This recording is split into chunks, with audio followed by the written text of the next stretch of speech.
본 방송에서 제공하는 투자 정보는 투자 판단에 대한 조언입니다.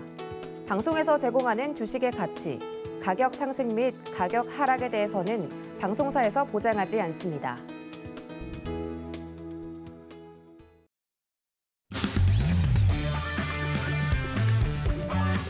안녕하세요. 해외 시장 소식을 가장 빠르게 만나보는 시간, 해외 선물 신세계 리턴즈 손자입니다. 어제부로 미국의 서머타임이 시작이 되면서 1시간 일찍 우리 시간으로 밤 10시 30분에 개장한 미증시는 3대 지수 상승세로 출발했습니다. 전거래일 2.1%대까지 올랐었던 미 10년물 국채금리가 지금은 또 소폭 내리고 또 국제 유가가 하락하면서 기술주 중심의 나스닥이 1%대 상승세 보이면서 3대 지수 중에 가장 높게 거래가 되고 있고요. 또 10년물 국채금리는 약세임에도 불구하고 2%대는 유지하고 있습니다. 국제 유가는 7% 가까이 크게 낙폭을 키우면서 WTI 같은 경우는 배럴당 100달러 선 밑으로 떨어진 상황인데요. 고점에서 25%가량 하락했습니다. 유럽 시장은 마이너스권에서 거래되고 있고 또 오늘 아시아 증시는 일제히 하락 마감했습니다. 특히 항생은 이 전 거래일에 이어서 오늘도 또다시 6% 가까이 폭락하면서 6년 들어 최저치까지 떨어졌습니다. 그리고 또 우리 시각 밤 9시 30분에 발표된 미국의 2월 생산자 물가지수는 전년 동월 대비 10% 상승하면서 예측치에 부합했고 또 동월 대비로는 0.8% 상승하면서 예측치 대비 조금 낮은 수준을 유지했습니다. 변동성이 높은 식품과 에너지 가격을 제외한 근원 생산자 물가지수는 8.4%로 예측치인 8.7%를 하회했고 또 전월 대비로는 0.2% 오르면서 예상치인 0.6%를 크게 밑돌았습니다. 네, 오늘도 또 어떻게 이 해외 시장을 대응해 보는 것이 좋을지 해외 선물 신세계 리턴즈에서 성공 투자 전략 알려드리도록 하겠습니다. 그리고 또 신세계 리턴즈 주말에도 여러분들과 함께 하죠. 오늘 출연하실 선견 마스터님께서 이번 주 일요일 밤 9시 30분에 주말 무료 특강 준비해주고 계십니다. 이제 곧 현실이 될 긴축 상황에 대해서 특강을 해주신다고 하니까 참여 원하시는 분들은 샵 0082번으로 문자 보내주시면 되고요. 또 이 밖에 해외 선물과 관련해서 궁금한 사항들은 노란톡 통해서 질문 보내주시면 됩니다. 참여 방법은 샵 0082번 문자로 신세계라고 적어서 보내주시거나 QR코드 스캔하시면 입장하실 수 있는데요. 노란톡으로 보내주신 질문들은 방송 중에 실시간으로 내용 흐름에 맞춰서 답변 드리니까요. 1시간 동안 끝까지 함께 하시면서 궁금한 사항들 모두 남겨주시면 되겠습니다. 네, 그럼 해외 선물 신세계 리턴즈 본격적으로 시작합니다.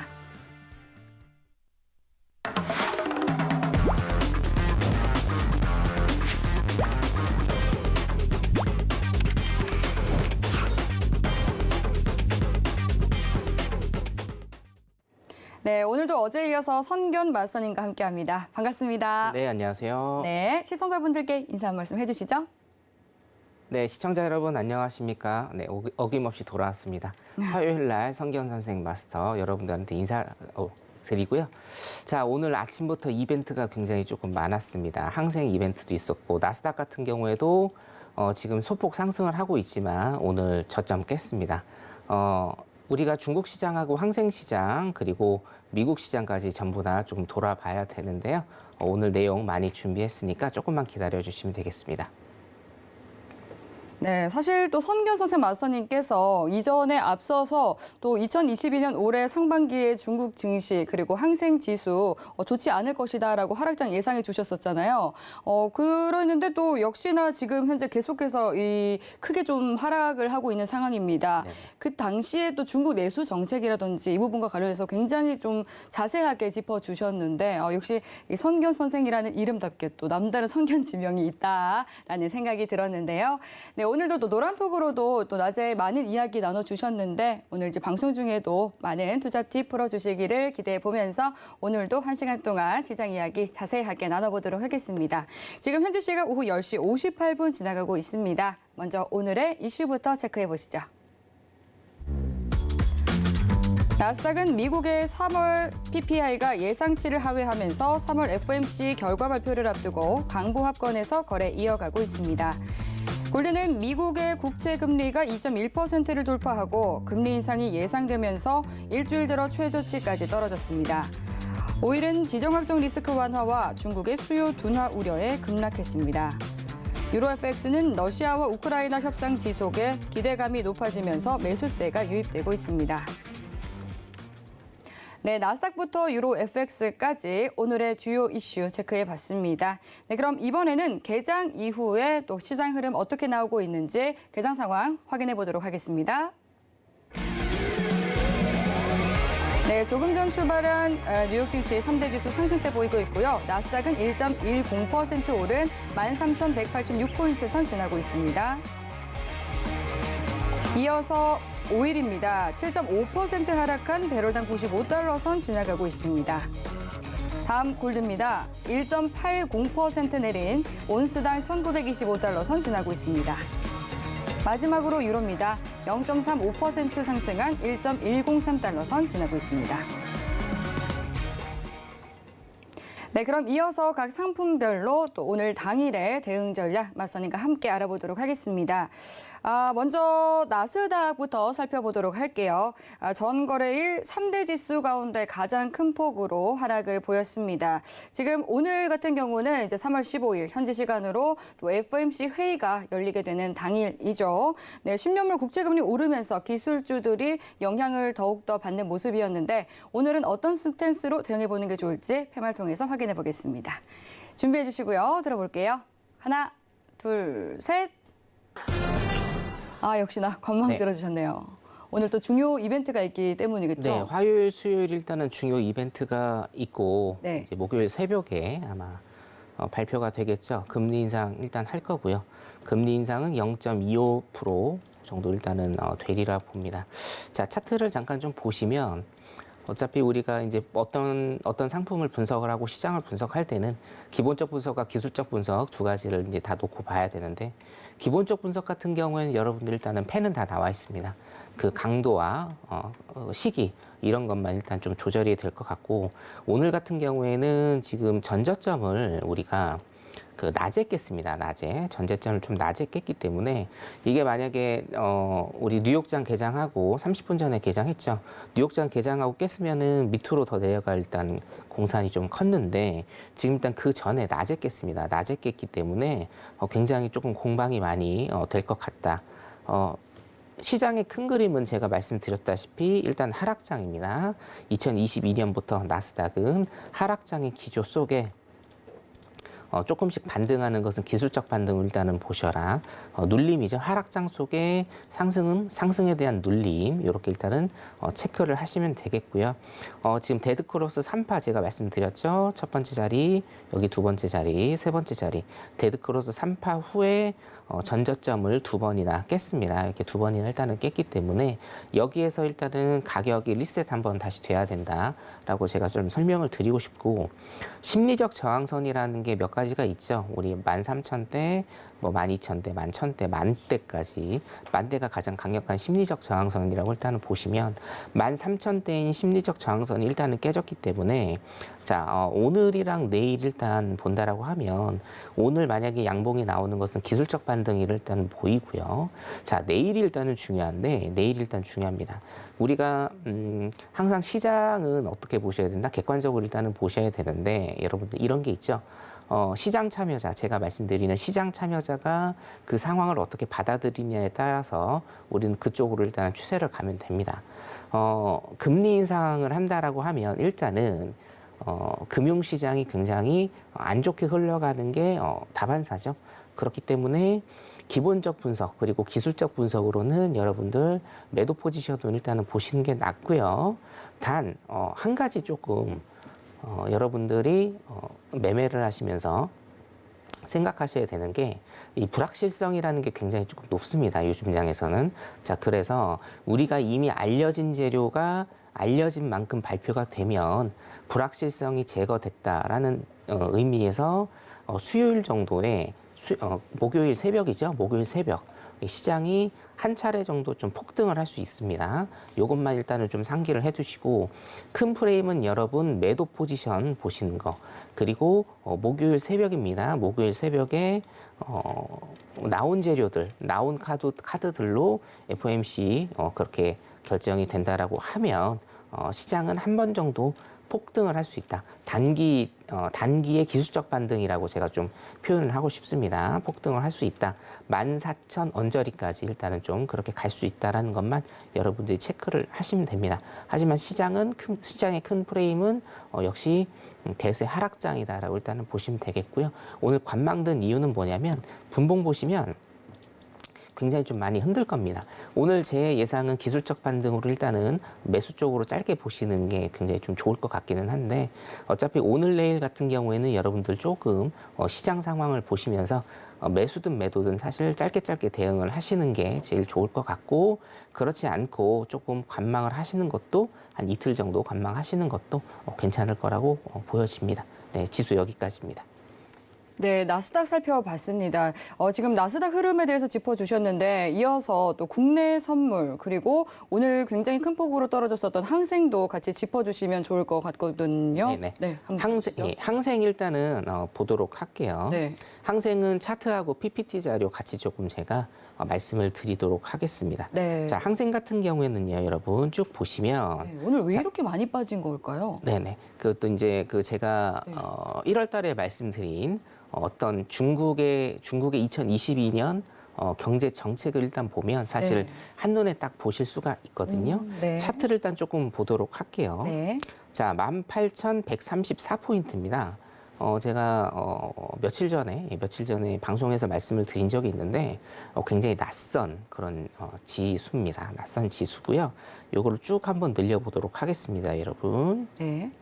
자, 2016년까지 가야 됩니다. 2016년에 지금 18,037포인트입니다. 어차피 보정 차트는 아니기 때문에 조금의 지수 차이는 있을지언정 거의 뭐 비슷합니다. 뭐 100틱, 200틱 차이니까 그냥 보시면 될 것 같고요. 자, 지금 오늘 오늘 최저점에서 2016년, 6년 전이네요. 6년 전 가격이 100틱밖에 일단은 차이가 안 난다는 겁니다. 100틱밖에 차이가 안 난다. 자, 그러면 여기에서 항생 같은 경우에는 지금 야간장 아까 6시 15분에 시작을 해서 지금 야간장 같은 경우에는 소폭 상승을 일단은 좀 보이고 있는 상황입니다. 자, 여기에서는 일단 두 가지 시나리오가 올 수가 있겠죠. 자, 최저점이 2016년 최저점을 일단은 지지를 한다라고 하면 소폭의 반등, 소폭의 기술적 반등이 일단은 있을 것이다. 단 여러분들이 항상 시장의 큰 그림을 보셔야 된다. 프레임은 크게 잡으셔야 된다라고 제가 말씀을 드리죠. 시장의 큰 그림은 뭡니까? 매도장입니다. 여러분, 매도 포지션 장이고요. 예를 들어서 이런 겁니다. 한 5,000틱 떨어졌는데 한 500틱 정도 오른다라고 하는 건 뭡니까? 매수 쪽으로의 턴어라운드는 아니죠, 여러분. 기술적 반등입니다, 그냥. 그럼 어떻게 해야 됩니까? 계속적으로 큰 그림은 매도 쪽으로 일단 가져가시는 게 좋다. 자, 2016년 최저점이 지금 100틱 정도밖에 안 남았습니다. 100틱 정도밖에 안 남았고요. 그러면 우리가 또 뭘 봐야 되겠습니까? 더 늘려봐야 되겠죠. 더 늘려보면 일단 여기까지 늘려야 됩니다. 2011년이네요. 2011년입니다. 16,146포인트입니다. 실질적으로 오늘 최저점에서 2,000포인트 정도가 2,000포인트 2,000틱이죠. 2,000틱밖에 지금 갭이 없습니다. 여러분. 2,000틱 같은 경우에는 하루 만에 갑니다. 항생 같은 경우에는 하루 만에 가기 때문에 물론 지금 보면 2016년도의 포인트에 거의 다다랐기 때문에 눌림 조정은 조금 줄 거라고 보는데요. 한 2,000포인트까지 눌림 조정을 일단 조금 줄 거라고는 보이는데 그래도 보다 큰 프레임은 하락장으로 보시고 16,000 초반대까지 일단은 열어두시는 그런 생각을 가지셔야 될 것 같습니다. 네. 여기에 더해서 오늘 PPT 자료로 나스닥 항생 국내 선물 코스피까지 일단 조금 점검을 해 보도록 하겠습니다, 네, 여러분. 좋습니다. 네. 자, 제가 오늘 이제 톡방, 우리 노란 네. 톡방에도 올라왔는데, 네네. 일단은 제가 작년 9월부터 지속적으로 코스피 시장 그리고 국내 선물 시장, 특히나 항생 시장 매도 포지션 계속적으로 말씀을 드렸고, 작년 10월, 11월 나스닥 그리고 뭐 S&P, 미니 다우존스 지수까지 해서 신고가를 계속적으로 침에도 불구하고 계속적으로 매도장을 일단은 제가 말씀을 드렸죠. 시장은 큰 그림을 보셔야 되고 패턴을 읽으셔야 됩니다, 여러분. 자, 그 패턴은 저희가 알려드리는 이 신세계 리턴즈에서 알려드리는 방송만 들으셔도 거의 반절 이상은 채워질 거라고 일단은 제가 확신을 합니다. 자, 중국 공작 회의를 제가 조금 설명을 드렸어요. 근데 오늘 노란 톡방에 보니까 새로 들어오시는 시청자분들도 많으셔서 제가 그러면 어떻게 이 시장, 항생시장을 2달 전에 그리고 작년 12월 그리고 작년 9월에 어떻게 전망을 했고 지수를 어떻게 맞췄는지에 관해서 일단 여러분들한테 설명을 드리겠습니다. 중앙경제공작회의라는 게 있습니다, 여러분. 자, 1월 달에 들으셨던 분들은 조금 어려우셨을 텐데 오늘 제가 예습 겸 PPT 자료 올려드렸죠. 그거랑 대동소이합니다. 자, 중국 시장은요, 여러분 무조건 짚고 가셔야 되는 그런 시장입니다. 그렇죠? 자, 중국 중앙경제공작회의라는 게 일단은 있는데요. 이게 뭐냐면, 자, 한 해를 마감하고 그 다음 해에 어떤 경제 정책을 쓸 것인지 중국에서 1년에 한 번씩 회의를 하는 겁니다. 그래서 이 경제 공작 회의를 제가 올해 초에 스페셜 방송으로 2주간 일단은 설명을 쭉 드린 바가 있었습니다. 네. 결론적으로는 그거였습니다. 중국의 규제로 인해서 중국 경제와 홍콩 경제는 2022년 최소한 상반기 아니면 1년 동안 굉장히 어려워질 것이다라고 제가 일단은 예고를 드린 바가 있고요. 이렇기 때문에 중국에서는 밑에도 나가지만 금리 동결이라든가 아니면 금리를 낮추면서 돈을 푸는 계속적으로 세계 여러 나라들이 인플레이션으로 지금 굉장히 걱정을 하고 있는데 오히려 중국을 돈을 푸는 이런 정책을 쓰고 있습니다. 그만큼 경제가 굉장히 가라앉았다라는 얘기죠. 경제공작회의에서 무슨 얘기가 나왔고 이걸 어떻게 해석해야 되는지 제가 올해 1월 달에 여러분들한테 생방송으로 말씀을 드렸고요. 간단히 좀 짚어보도록 하겠습니다. 네. 자, 경제공작회의에서 다뤘던 내용은 뭐냐면요. 자, 여기 보시면 빨간 박스만 제가 조금 체크를 해드릴게요. 자, 반독점법이라는 거를 신설을 했고요.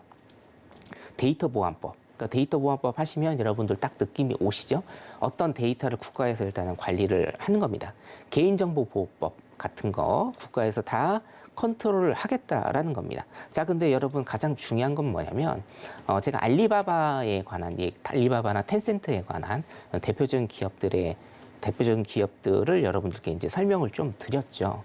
자, 어떤 데이터를 보완하는데 어떤 회사에서 데이터를 보완을 합니다. 그 데이터를 이용해서 영업을 하죠. 영업을 해서 뭐 상품을 팔고 거기에서 매출을 올리고 기업의 매출이 되고요. 이런 식으로 일단은 진행이 되는데 중국에서는 이거를 중국 정부가 다 규제를 한다라는 겁니다. 중국 정부가 이것을 다 컨트롤을 한다라는 겁니다. 자, 그래서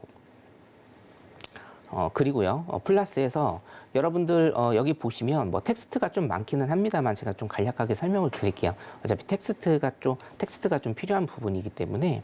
자, 사교육 같은 경우에는요, 중국은요, 사교육을 숙제를 집에서 해오지 말라라고 합니다. 왜냐?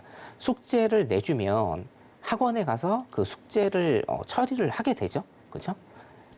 우리나라 같은 경우에도 학교에서 숙제를 내주면 그것을 이제 학원에서 처리를 하거나 사교육, 과외를 받거나 학원을 다니는 이런 시스템이 보편화된 시스템인데 중국도 마찬가지입니다. 근데 이거를 전면적으로 금지시켰습니다. 숙제를 아예 내주질 않아요, 여러분. 숙제는 무조건 학교에서 처리를 해야 된다. 왜냐? 밖에 숙제를 갖고 가면 학원에서 배우기 때문에 학원을 아예 금지를 시켜버리는 겁니다.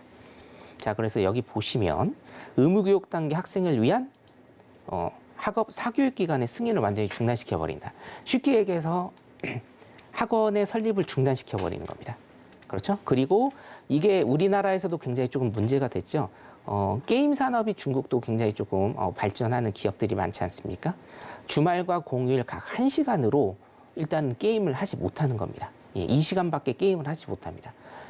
우리나라와 중국과는 일단은 좀 사회 경제 체제가 일단은 좀 다르기 때문에 굉장히 조금 쇼킹하게 들으실 수가 있을 것 같은데요. 이렇게 중국은 각종 사업, 사회 규제를 하고 있는데, 자, 여기 옆에 보시면 2021년 9월, 7월, 4월 자, 반독점법 내지 개인정보보호법 볼까요? 2020년 1월, 2021년 6월, 8월에 자, 얼마 되지 않는, 지금으로부터 얼마 되지 않는 시간 동안 이거를 다 공표를 해서 다 지금 시행을 하고 있다라는 겁니다. 자, 여기 타이틀에 보시면 산업 규제입니다. 이런 산업 규제. 사실은 우리나라 같은 데에서는 굉장히 쉽게 다가갈 수 없는 그런 개념입니다. 그래서 중국 정부는 이런 산업 규제를 굉장히 심화하고 있다. 자, 그러면 중국 정부는 왜 이런 산업 규제를 하는가? 그 이유가 일단은 궁금하실 텐데요. 자, 사실은 이 알리바바를 제가 좀 예를 들어 드리면 네. 사실은 알리바바나 이런 빅테크 기업들이 잘못을 한 거는 맞아요. 그래서 무질서한 확장이라고 제가 일단은 타이틀을 걸었는데 쉽게 말씀드리면 이게 뭐냐면 우리나라 같은 경우에는 뭐 법제 체제가 굉장히 좀 잘 돼 있습니다. 저는 굉장히 잘 돼 있는 법제 체제라고 일단 생각을 하는데 중국 같은 경우에는 아직은 조금은 미비한 면이 있어서 어떤 개인 정보나 어떤 개인에 대한 데이터를 어떤 기업에서 활용을 한다라고 했을 때 조금 불법적으로 무분별하게 활용을 하는 면이 많았습니다. 그래서 중국 정부에서 봤을 때는 당연히 이것을 컨트롤을 해야겠죠. 그렇기 때문에 산업 규제를 하는데 사실상 산업 규제의 강도가 너무 센 겁니다. 결론적으로. 산업 규제의 강도가 너무 세기 때문에 이런 빅테크 기업이나 아니면 그 개별 기업들이 성장할 수 있는 쉽게 얘기해서 그 싹을 잘라버리는 겁니다. 자, 사회적 약자에 대한 보호도 중국 정부에서 천명을 하고 있는데요. 자, 2022년에 여러분들이 또 하나 키워드로 아셔야 될 거는 공동부유입니다. 공동부유라는 뜻은 여러분들 뭐 딱 느낌이 오시죠? 공동으로 잘 살자라는 거거든요. 자, 이것을 위해서 중국에서 어떻게 하고 있는지 제가 뒤에 또 설명을 드리겠습니다. 자, 그래서 이런 규제를 어떻게 해석을 해야 되느냐? 자, 데이터 보안법 같은 경우에 이게 굉장히 조금 중요합니다. 데이터 보안법 이게 뭐냐면 국내뿐 아니라 국익을 훼손할 가능성이 있는 어떤 기업이 데이터를 갖고 있다라고 하면 중국 본토뿐만이 아니고 해외 시장에 상장된 기업까지 자기네들이 중국 정부에서 컨트롤할 수 있다라는 겁니다. 제가 그래서 여러분들 뭐 뉴스에서 항생 선물 관련해서 매매하시는 분들은 굉장히 좀 많이 들어보셨을 건데 디지추싱이라는 회사가 있었죠. 나스닥의 뉴욕 시장에 상장이 된 중국 본토의 기업인데요. 디디추싱이 뉴욕 시장에 상장을 하려고 하니까 중국에서 막았습니다. 근데 디디추싱은 무조건 상장을 해야 됐어요. 왜냐?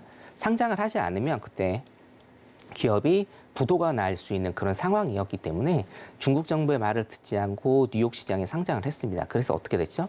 중국 정부가 디디추싱에 대한 그 플랫폼을 아예 그냥 다 지워버렸습니다. 영업을 하지 못하도록 앱이나 뭐 이런 것들을 전부 다 지원을 끊었고요. 디디추싱 같은 경우에는 영업을 통해서 신규 회원을 모집을 해야 되는 이런 플랫폼을 가지고 있었는데 그 회원 자체를 다 끊어버렸습니다. 신규 가입 다 끊어버렸고요. 그래서 어떻게 됐습니까? 뉴욕 증시 상장을 했는데 그냥 자진상폐를 하게 되는 사상 초유의 일이 일단은 일어났다라는 겁니다. 이게 보다 중국이 엄청난 규제를 지금 하고 있기 때문에 그런 것이다. 제가 어저께도 좀 설명을 드린 적이 있는데 항생이 왜 이렇게 많이 패닉셀이 났느냐에 관해서 어저께 제가 조금 설명을 드린 게 있죠. 러시아 관련된 것도 분명히 있지만 제가 어저께 타이틀로 하나 뽑아드린 게 뭐냐면 중국에 상장됐던 5개 기업들이 그 뉴욕에 상장됐던 5개 중국 기업들이 지금 상폐 심사에 들어갔다라는 내용 제가 전해드렸습니다. 규제 그리고 미중 패권 전쟁 때문에 일단은 기업들이 굉장히 많이 손해를 보고 있다라고 보시면 되겠습니다. 네. 자, 그리고 100만 명 이상의 개인정보를 보유한 기업들의 해외 상장 시에 보안심사, 그러니까 보안심사를 누가 합니까? 중국 정부에서 합니다.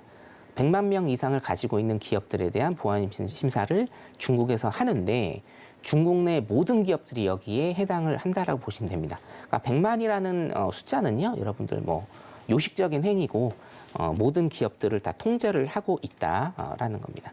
그래서 여러분들이 키워드를 일단은 좀 알아두셔야 될 거 아까 공동부유 제가 설명을 드렸는데요. 뭐냐면 공동적으로 이제 밑바탕에 깔려있는 노동자들까지 일단은 부유하게 만든다라는 거, 이거는 그냥 키워드로만 여러분들 아시면 될 것 같습니다. 제가 나중에 설명을 한번 드릴게요. 자, 규제에 관한 것. 자, 그리고 두 번째로 뭐냐면 우리가 이제 기업의 사회적 책임이라고 일단은 그렇게 명명을 하잖아요. 기부금 문화인데 이 기부금을 중국 정부에서 거의 강제적으로 가져갑니다. 텐센트 같은 경우에는요, 1,000억 위안, 알리바바 같은 경우에 1,000억 위안을 냈습니다. 요거는 1월 기준인데요. 1위안이 한화 약 187원이고요. 지금 좀 올랐습니다. 1,000억 위안이면 약 2조입니다. 2조. 그냥 2조의 돈을 가져간 겁니다. 중국 정부에서 기부금 내라 해가지고. 그러면 기부금이 너무 많아지죠. 기부금이 너무 많아지면 어떻게 됩니까? 기업의 가치는 낮아지게 됩니다. 굉장히 간단한 얘기지만 굉장히 무거운 주제다. 자, 그래서 이런 영향 같은 경우에 주요 플랫폼 기업들의 성장세가 당연히 크게 약화가 되겠죠. 매출이 적으니까요. 그 다음에 알리바바는 3분기 순이익이 약 40% 정도 이제 급감을 했고요. 메이탄이란 그룹은 약 100억 위안의 순손실을 기록을 하게 됩니다. 이런 기업들이 계속 규제를 받고 하니까 여러분들이 투자자의 입장이라고 생각을 해보세요. 이런 기업들에 중국 본토에다 투자를 할까요? 절대 안 하죠. 자, 절대 안 하기 때문에 지금 중국 경제는 굉장히 조금 어려운 직면에 속해 있다라는 겁니다. 자, 중국과 미국 플랫폼 기업의 2021년 작년의 주가 변동을 일단은 보시면, 자, 중국 플랫폼 기업이고요, 미국 플랫폼 기업입니다. 여러분들 잘 아시는 페이스북, 메타, 아마존, 알파벳, 페이팔, 마이크로소프트 지금 전부 다 올랐죠. 21년에. 자, 왼쪽에 중국 기업 보십시오. 여러분들 잘 아시는 텐센트, 메이관, 알리바바 어떻습니까? 다 내렸습니다. 굉장히 많이 성장을 할 수 있는 이런 기업들을 이제 가둬두는 겁니다. 가둬만 두면은 그나마 괜찮은데 굉장히 규제를 많이 하고 있다라는 겁니다. 물론 그 규제에는 이런 기업들이 좀 부정한 방법으로 기업을 성장시키는 데에 있습니다. 그거는 맞는데 규제도 어느 정도의 규제를 해야 되는데요. 이거는 뭐 거의 우리나라에서는 거의 상상도 할 수 없는 규제를 지금 하고 있다라고 일단은 생각을 하시면 되겠습니다. 자, 그래서 굉장히 여러 가지 문제점이 일단은 발생을 하는데, 자, 데이터 보안법이나 아니면 이런 이슈들로 인해서 자, 중국에서 굉장히 잘 나가는 기업들이 뉴욕에 지금 상장을 할 수가 없고, 그리고 뉴욕에 상장을 했던 이런 기업들도 중국 정부의 규제로 인해서 상장 폐지가 될 그런 위험성이 있고, 두 번째로 미중 무역 패권 전쟁 때문에 미국 같은 경우에는 회계 감사를 굉장히 조금 디테일하게 하죠. 현미경으로 지금 한다라는 표현까지 지금 나오고 있는데요. 굉장히 조금 그 중국 본토의 기업들, 뉴욕 시장에 상장된 기업들에 대한 회계 감사를 굉장히 철저하게 하고 있기 때문에 지금 중국 기업들은 미국에서 그리고 본토에서 굉장히 심한 압박을 받고 있다라고 일단은 그렇게 보시면 됩니다. 자, 이 내용은 여러분 2021년 12월입니다. 2021년 12월에 아까 제가 말씀드린 한 해를 정리하고 다음 해에 대한 경제 정책을 발표를 하는 중국 중앙경제 공작회의라고 합니다. 플레임으로요. 거기에서 일단 발표된 내용이고, 자, 이런 규제들이 아직까지 당연히 살아있죠. 왜입니까? 2020년하고 2021년에 만들어진 법들이고요. 계속적으로 중국 정부는 이거는 실현을 하고 있습니다. 자, 그러면 뭐 결론은 나와 있죠. 2022년에도 중국과 홍콩 경제는 일단은 굉장히 힘든 상황이 될 것이다라는 것은 누구나가 다 알 수 있는 기본적 분석의 내용이죠. 이 기본적 분석을 바탕으로 해서 큰 프레임을 하방으로 잡고 그 프레임에 따라서 차트의 기술적 분석으로만 우리가 본다라고 하면 뭐 대세 하락장이다. 그리고 어떤 지점까지 열려 있다. 어떤 지점까지 내려간다라는 제 설명은 설득력을 얻게 되고 그 제가 예견드렸던 것들이 지금 다 맞아 들어간다라고 일단은 보시면 되겠습니다. 네, 네, 그리고 이제 항생에 대해서 말씀해 주셨는데 지금 항생과 관련한 노란톡 질문이 있어서 바로 좀 만나보면 좋을 것 네네. 같습니다. 써니님께서 항생은 어떤 전략으로 가야 할까요? 이렇게 또 질문 보내주셨는데 네. 이 부분에 대해서 좀 짧게 한번 답변 주시면 어떻게 말씀? 일단은 제가 처음에 말씀드린 대로요. 일단 무조건 매도 전략 하시면 될 것 같습니다.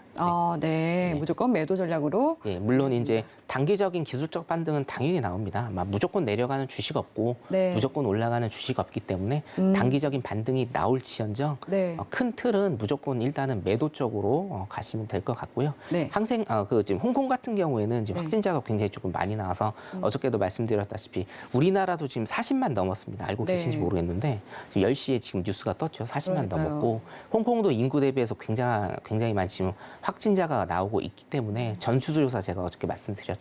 네. 그래서 홍콩은 일단은 자 여러분들 기본적으로 일단 생각하시면 돼요. 반등에 어떤 모멘텀이 있는가? 반등의 모멘텀이 절대로 이제 보이지 않는 일단은 그런 시장이기 때문에 매도 포지션 전략 일단은 중장기적으로 쓰시면 될 것 같습니다. 네. 네. 그리고 또 시장에서는 이 러시아 제재 불똥이 중국으로도 튈 수 있다라는 그런 의견도 나오고 있는 상황인데 이와 더불어서 또 러시아 디폴트와 관련한 노란톡의 질문 만나보도록 하겠습니다. 스탕리치님께서 보내주셨고요. 다가온 러시아 디폴트 국내외 장 흐름은 어떻게 될지에 대해서 좀 여쭤봐 주셨거든요. 네네. 자 여기 관련해서 우리 신이시연님께서도 네. 지금 노란톡으로 일단은 좀 설명을 좀 해주셨는데요. 네. 제가 일단 전체적인 설명을 일단은 좀 드리겠습니다.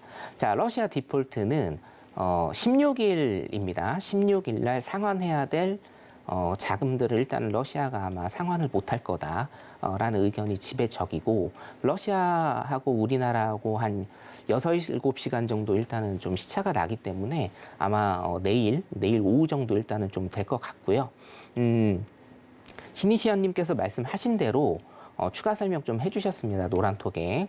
자, 내일 러시아가 돈을 못 갚는다고 해도 곧바로 디폴트가 되는 것은 아닙니다. 30일에 일단은 유예 기간이 있습니다. 그래서 30일에 유예 기간이 있기 때문에 다음 달 15일, 16일 정도 확정이 되는데 자, 이게 지금 30일에 유예 기간을 놨다라고 해서 아마 30일의 유예 기간을 쓰겠죠. 당연히 쓸 것인데요. 지금 제가 어저께 도표에서 보여드린 대로 러시아는 3월부터 12월까지 특히나 4월에는 3월에 갚아야 되는 금액의 3배가 넘는 금액을 갚아야 되거든요. 예. 그리고 12월까지 지금 국채 만기된 게 굉장히 많습니다. 그래서 제가 어저께 설명드린 부분 러시아가 국채를 발행해도 이거를 사줄 그런 국가가 없을 겁니다. 그렇기 때문에 디폴트는 기정사실화된 것이다. 자, 그러면 우리 국내 시장의 흐름은 어떨 것인가라는 문제인데 국내 시장도 제가 어저께 말씀드린 대로 굉장히 큰 충격을 받을 수 있다라고 제가 일단 전망을 합니다. 이유는 뭐냐면 1.5%밖에 안 되는 교역국임에는 맞으나 자, 지금 보세요. 홍콩 시장 일단은 보십시오, 여러분. 홍콩 시장이 지금 패닉셀이 지금 나오고 있는 무조건 사람들이 전부 홍콩에 대한 주식이나 이런 선물이나 상품을 일단 내다 던지고 있는 이유 중에 하나가 뭐냐면 러시아 전쟁에 대한 이유도 분명히 있습니다. 왜냐? 어저께 제가 말씀을 드렸죠. 이탈리아가 러시아에 받아야 될 금액이 300조가 넘는다고 해요. 예. 그럼 뭐냐? 자, 러시아와 유럽은 굉장히 밀접하게 관련이 돼 있습니다. 경제적으로. 자, 유럽이 러시아에 받을 돈, 유럽 나라에서 러시아에서 받을 돈을 다 못 받는다라고 하면 자, 자기네들이 돈이 없기 때문에 어디에서 돈을 끌어와야 되죠. 어디에서 끌어오겠습니까? 아시아나 신흥국가에서 돈을 끌어오는 겁니다. 그 손실을 보전하기 위해서. 그래서 러시아가 지금 전쟁을 일으키고 러시아가 디폴트 상황으로 가게 되면 신흥국이 그래서 타격을 받는다라고 지금 계속적으로 경제 뉴스에서 얘기를 하고 있는데 그겁니다, 여러분. 굉장히 간단한 논리거든요. 우리나라도 사실은 마찬가지예요. 우리나라도 외국 자본이 지금 굉장히 조금 많죠. 외국과 기관의 자본이 굉장히 조금 많이 우리 시장에서 많이 들어왔죠. 특히나 이제 선물 시장 같은 경우에는 굉장히 좀 많이 들어왔기 때문에 이런 외국의 자본들 그리고 환율이 지금 계속적으로 오르면서 환차손이 발생하는 이런 사정들을 보면 러시아가 디폴트 선언을 하고 실질적으로 디폴트가 되면 우리나라 경제에도 굉장히 큰 타격이 될 거라고 제가 감히 그렇게 확신을 좀 드리겠습니다. 국내 선물 차트 지금 잠깐만 좀 제가 짚어드리겠습니다. 자, 그래서 국내 선물 차트를 보면 작년 6월 25일이죠. 6.25부터 제가 계속적인 대세 하락장을 말씀을 드렸습니다. 국내 선물 포인트 360포인트, 뭐 작년부터 제 방송 들으신 분들은 아마 제가 귀에 못이 박히도록 저 얘기 또 한다, 저 얘기 또 한다 하면서 들으셨을 건데 360에 우리 코스피 지수 2,700포인트 정도, 2,740포인트 정도 제가 말씀을 드렸고 그 다음에 국내 선물 더 밑으로 간다라고 제가 계속적으로 말씀드렸습니다. 작년 10월, 11월 미국이 전고점을 찍으면서 신고가를 계속적으로 갱신을 하는 그런 좋은 장임에도 불구하고 저는 계속적으로 하방 말씀을 드렸습니다. 이유는 뭡니까? 이유는 중국과 홍콩 시장을 따라가는 패턴을 지금 보이고 있으니 이때는 미국 시장 보지 마셔라. 중국과 홍콩 시장 보시라고 계속적으로 제가 말씀을 드렸죠. 자, 주황색 추세선을 일단은 보시면 저점과 고점이 낮아지는 전형적인 이런 대세 하락장을 일단은 좀 보이고 있고, 자, 빨간색 박스를 일단 보시면요. 한 4개월여 360에서 380포인트 갇히면서, 죄송합니다. 380포인트에서 400포인트죠. 380에서 400포인트 갇히면서 시간 조정을 굉장히 지루하게 주고, 한파동 크게 밑으로 다시 간 다음에 지금은 345포인트에서 360포인트, 380포인트. 자, 345포인트에서 380포인트입니다. 345포인트에서 380포인트의 박스장을 그리는 이런 흐름을 일단은 보이고 있습니다. 제가 2월 초에는 350에서 380포인트 일단은 좀 짚어드렸는데 제가 지난 주말 특강 때 한번 다시 리셋을 해드렸습니다. 가격대를요. 345포인트에서 380포인트 6월까지 박스장을 그릴 가능성 시나리오 1. 그리고 지금은 홍콩장이 사실은 이렇게 급락을 할 줄은 몰랐습니다. 물론 대세 하락장인데 하락하고 박스 그리면서 시간 조정 주고 하락하고 박스 그리면서 시간 조정과 가격 조정을 주면서 점차적으로 하락을 하는 전형적인 우리 국내 선물과 코스피 보시면 이런 전형적인 모습을 보일 거라고 생각을 했는데 사실 하락장인 건 맞는데 조금 하락의 깊이가 굉장히 좀 크죠. 자, 그래서 제가 시나리오 두 가지를 저번 주 주말 특강 때 제가 말씀을 드렸습니다. 345포인트에서 380포인트의 박스장 6월까지 이거는 변함없습니다. 자, 그리고 두 번째 시나리오는 이것을 그냥 깨고 내려가는 이런 시나리오입니다. 사실은 항생장 지금 빠지는 것 그리고 금리 인상, 러시아 전쟁을 일단은 본대라고 하면 원래는 박스장에 제가 비중을 좀 많이 뒀었는데 지금은 사실은 5대5입니다. 5대5입니다. 그래서 이번 주라도 당장 345포인트를 깨고 제가 2차 지지선을 말씀드린 325포인트입니다. 코스피 지수는 2,450포인트거든요.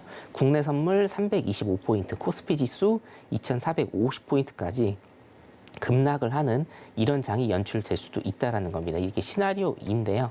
자, 이거는 어디를 따라가셔야 되냐면요, 여러분 나스닥장을 일단 보셔야 됩니다. 미국장을 일단 보셔야 돼요. 이유는 자, 수요일과 목요일 날 금리 인상에 대한 발표가 있죠. 그러면 금리 인상을 했을 때 통상적으로는 이게 밑으로 하방을 치는 게 맞습니다, 여러분. 그런데 우리가 누구나 다 알고 있는 카드, 누구나 다 알고 있는 것들을 발표를 하게 되면 이게 불확실성, 주식에 그런 거 많지 않아요? 불확실성의 해소다. 뭐 예를 들어서 대표이사가 횡령을 저질렀는데 대표이사가 구속이 됐다라고 하면 불확실성의 해소로 인해서 주가가 급등을 하는 경우가 있죠. 이런 거랑 똑같이 보시면 되겠습니다. 그래서 오히려 금리 인상 발표가 0.25%로 나면 불확실성에 대한 해소로 시장이 급등을 할 수 있다라는 겁니다. 그래도 큰 프레임은 뭐다?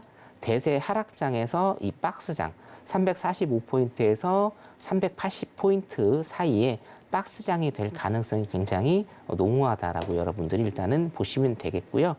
그럼에도 불구하고 큰 그림과 큰 프레임은 뭐다? 여러분, 박스장에서의 하락입니다.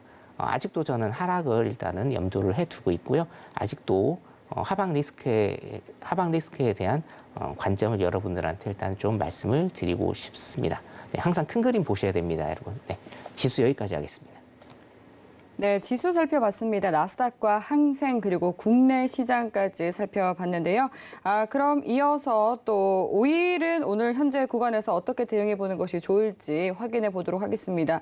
지금 현재 확인한 이 국제 유가 두 WTI와 브렌트유 모두 굉장히 큰 폭으로 낙폭을 키워가고 있습니다. 국제 유가 크게 떨어지면서 3주 전 수준으로 돌아갔는데 WTI는 8.4% 하락하면서 94달러 선에서 거래되고 있고요.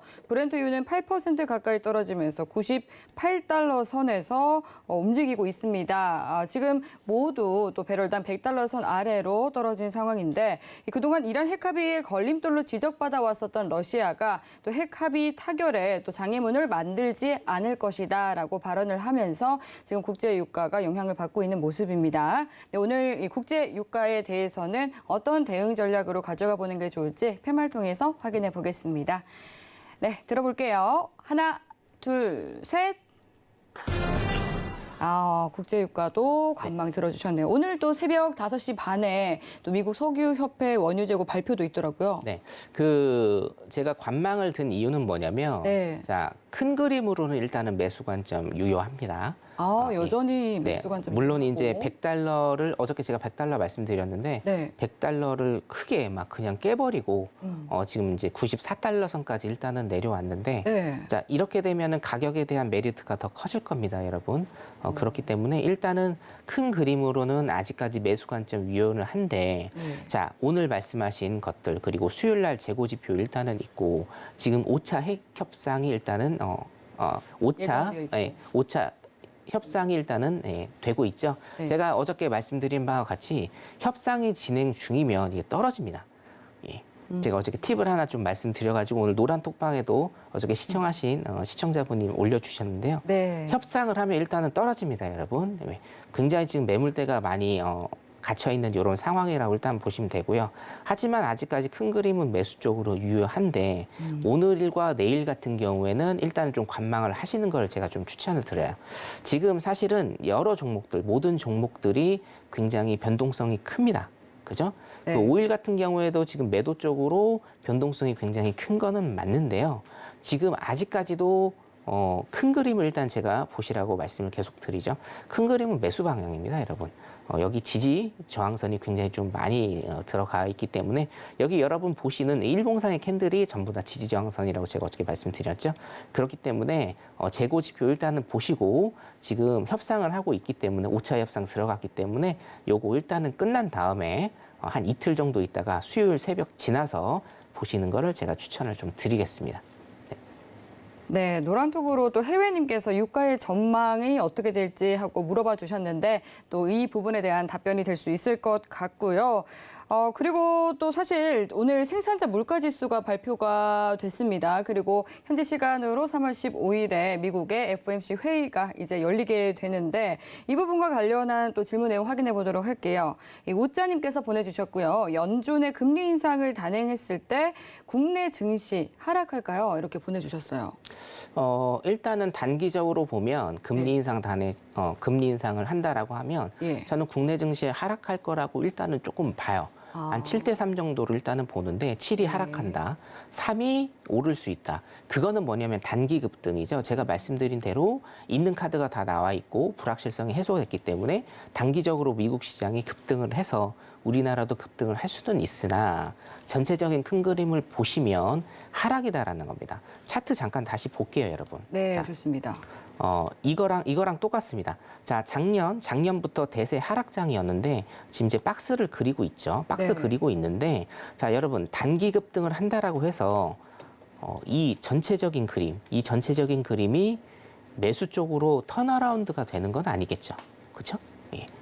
뭐 하루에 100포인트를 간다라고 하면 모를까 단기 급등을 한다라고 해서 여러분 이게 위쪽으로 쭉 올라가서 매수 쪽으로 턴어라운드가 되는 건 아닙니다. 여러분들이 시장을 보실 때 가장 조금 현혹되시는 게 있는데 하루 내리고 하루 내리면서 어떤 등락폭을 보시지 마시고 큰 그림을 일단은 보셔야 됩니다, 여러분. 자, 명확하죠. 작년 6월 25일부터 어떻게 됩니까? 차트가 대세 하락장이에요. 대세 하락장이고 지금 저점을 계속 깨고 있으면서 박스장의 모습을 그리고 있다. 위로든지 아래든지 일단은 에너지를 응축하고 여기에서 이 박스장이 끝나는 그 시점에서 매수 포지션, 매도 포지션을 보는 게 적절하다라고 보고, 자, 금리 인상을 단행을 하면 단기적으로 당연히 국내 증시 하락합니다. 단 7대 3이라고 제가 말씀드렸는데 그 당시에 이제 미국 시장 일단 보셔야겠죠. 예. 네. 카드가 다 나온 다음에 미국 시장이 시장 참여자들, 제일 중요한 거는 시장 참여자들이 어떤 반응을 보이느냐입니다. 실제로 매매를 하시는 분들이. 그래서 또 해외 선물의 묘미가 있는 거라고 제가 생각을 하는데, 시장 참여자들이 어떤 스탠스를 취하는지에 대해서 우리나라 증시도 일단은 영향을 받는다. 하락적으로 일단은 저는 좀 보고 있고요. 다시 한번 말씀드리지만 새벽 시장 일단은 보시면 정확하게 파악을 하실 수가 있을 거라고 봅니다. 네, 여기까지입니다. 네, 좋습니다. 노란톡에 대한 또 답변 나눠봤고요. 이어서 골드, 지금 현재 구간에서 어떤 대응 전략을 가져가는 게 좋을지 확인해 보도록 하겠습니다. 골드도 최근 국채금리 상승 등으로 굉장히 또 급등을 했다가 지금은 또 약세를 보이고 있습니다. 지금 현재 1900선 초반까지 내려와 있는 상황인데요. 오늘은 어떻게 대응을 해보는 게 좋을지 팻말 들어보겠습니다. 하나, 둘, 셋. 매도 들어주셨네요. 네네. 골드도 한번 좀 보도록 하겠습니다. 네. 골드는 사실 어저께 말씀드린 거랑 대동소이한데요. 예. 뭐냐면, 자, 골드는 사실은 큰 그림상으로 매수 쪽으로 가는 게 맞아요. 일단은 맞는데, 제가 어저께 그 설명드렸죠. 골드라는 이런 상품의 특성을 여러분들이 조금 잘 파악을 하셔야 된다는 건데, 자, 골드는요, 일단은 쌍봉을 찍고 데칼코마니처럼 가는 게 특징입니다, 여러분. 예, 쌍봉을 찍고, 자, 여기에서도 이 부근에서도 쌍봉을 찍고 하락을 했죠. 자, 큰 그림으로 일단은 보자라고 하면 우리 2020년 8월입니다. 8월 달에 고점을 찍고요.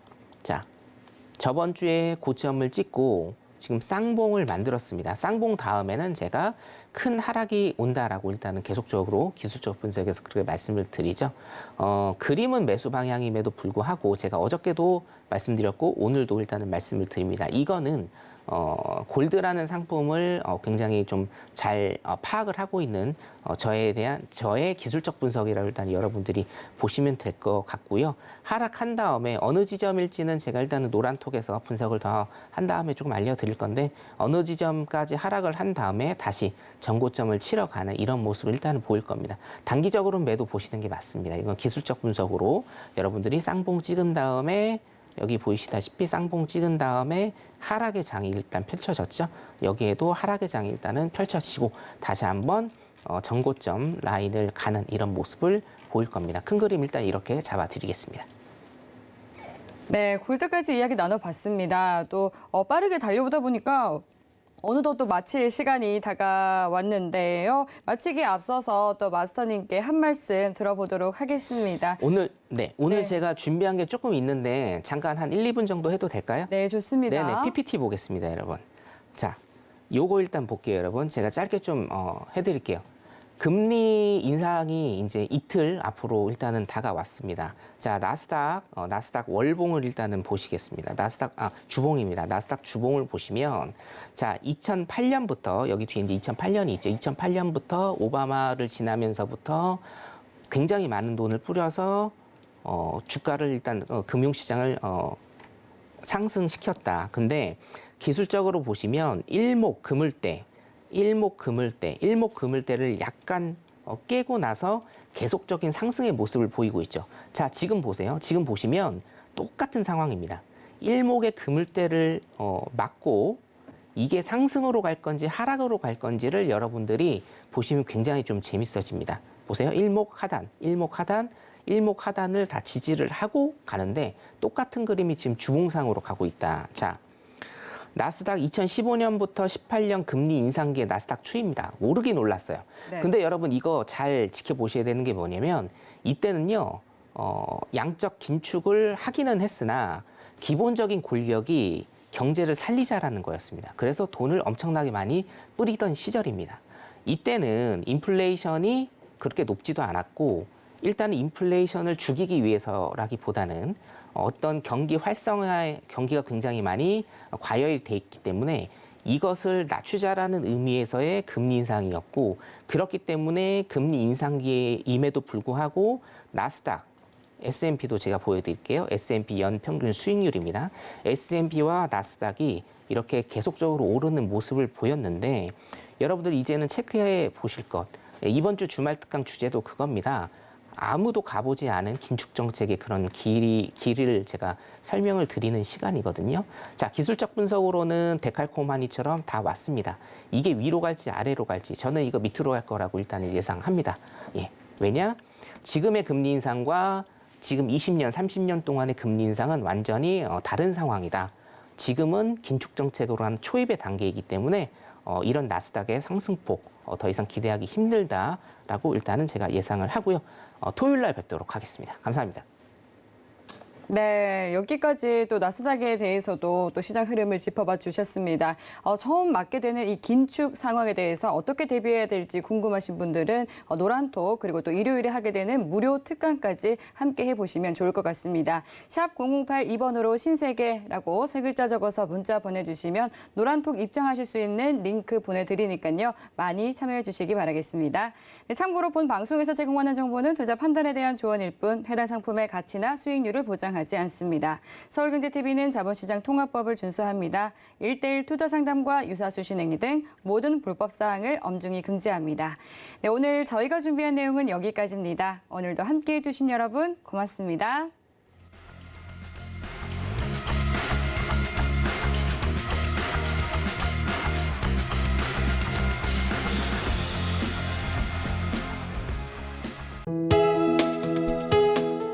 본 방송에서 제공하는 투자 정보는 투자 판단에 대한 조언입니다. 방송에서 제공하는 주식의 가치, 가격 상승 및 가격 하락에 대해서는 방송사에서 보장하지 않습니다.